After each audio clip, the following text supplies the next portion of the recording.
Hey, what's up, guys? I'm going to do a little review on Nosferatu. I just seen it today. It's going to be some spoilers, so if you want, to miss out on those, go ahead and swipe ahead, because I know some people spoiled it for me, and yeah, it sucks. But anyways, giving you fair warning. Right off the bat, the movie was best movie of the year, best horror movie of the year. The sets, the cinematography, the scene transitions, the sound design, the acting, the music, everything was perfect. Yeah, couldn't really ask for a better Nosferatu movie. Probably the best Nosferatu movie ever made. Probably the best Dracula movie ever made. I gotta say too.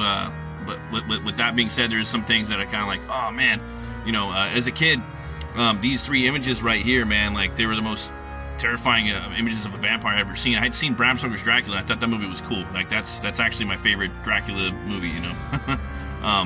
But having seen that movie, I wouldn't even watch this movie because it just freaked me out as a kid, man. I thought it looked like a real like found footage thing from like back in the day, So with this, I feel that like I was kind of hoping they would go a little more something like that with Skarsgård's design, and with him, he gets all these movies, these perfectly casted for, but they kind of, like with The Crow, like as Eric Draven, they kind of dropped the ball on that one. This one, it was cool. They did something different, but I think if they, they give him the big mustache, man. You know what I mean? And so, like, with the big mustache, he does have his teeth, but I wanted to see more of the teeth in the movie, more rat-like. You know what I mean?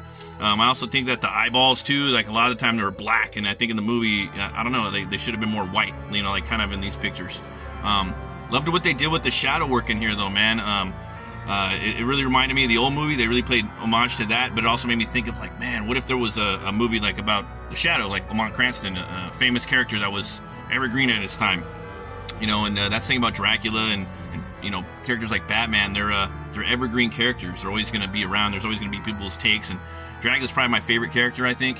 And Dracula is a genre now, like Frankenstein. I think they're both genres now. So there's so much you could do with them. And the people that are fans of Dracula and Nosferatu, they know the story kind of like the back of their hand. I don't know what I did. One of the things I did like about it was he was a big hulking Dracula in this movie, man. He was a fucking monster, and I thought that was cool. You know what I mean?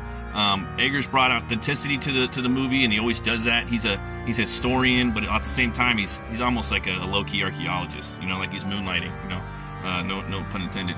Another thing I wanted in here was the fight scene, man. Like a big fight scene at the end, an epic conclusion. I know it didn't need it, and all that. People are gonna say it, but I don't give a fuck. I wanted a fight scene at the end. Eggers was inspired a little bit too by some of the Hammer films, among other films. It's also the original Nosferatu and German impressionistic films.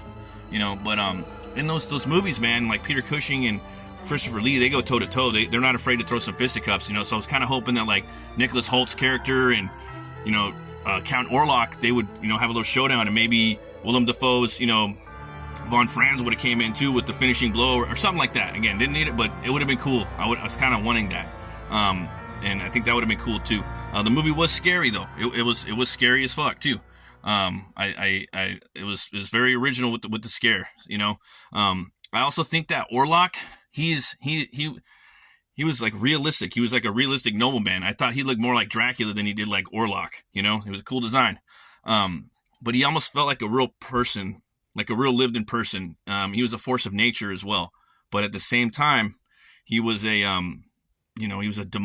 demon entity. He was a demonic entity, and he was woken up. And it took him a couple years to make a pact with the realtor company and bring that guy into the fold. And I thought that was amazing how they did that, how they kind of tied that in together. I think that With that being said, him and Dracula's more suave, and Orlok, he's just this force of nature that's pure evil, pure demon. I know they're saying he's more of like a zombie, and that to me that was kind of how it felt like if Orlok was a real person, this is how he would be and how he would act, and if it was a real Nosferatu running around in that time, like this is what you would get. And Eggers' movies, because of his historical authenticity, they take you places. They transport you places. He doesn't make movies with cell phones and cars. He has cobblestones and, cathedrals. So with all that, you guys got to go check it out. I highly recommend it. Going to a dark theater, the one I was at, they they had these lights on the side. I'm like telling my wife, like, hey man, you gonna turn the fucking lights off or what? And I was just, going to a black theater, pitch black, dark. Thanks for watching, guys. Really appreciate it. Always remember to roll the bones to know your role. See you next time, and stay metal.